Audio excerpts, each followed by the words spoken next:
Втора част, която съпруга ми прави гримът ми. И както виждате, нещата не са особено добре, но се надявам той да спаси положението и да знае какво прави сега.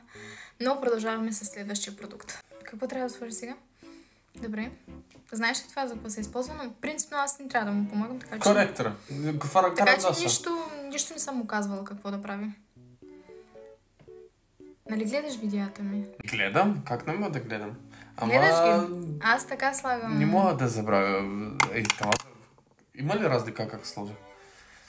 Бам-бам-бам. Тука. Бам-бам, добре. Не знам как ще го измия това нещо от себе си. Не е моите проблем. А не мислиш ли, че трябва да поправиш очната линия или така трябва да ставиш?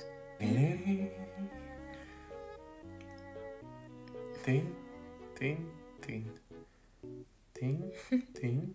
Изглежда ли добре според тебе за сега нещата? Как оценяваш своята работа от 1 до 10? Еми да, 9. 9? Защото стрелките малко така, защото мърдала. Стрелките не са добре. Добре.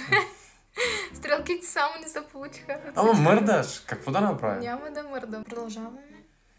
О, с руш. Добре. Ще приличам на матрошка. Малко.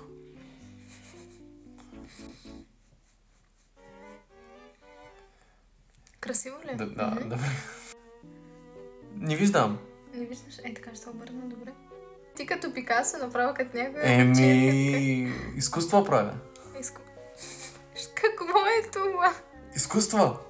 Ти не разбираш. Само внимавай с спиралата, да не ми изкараш окото. Хубаво изглеждата. Да. И от тази страна е така ще се обърна.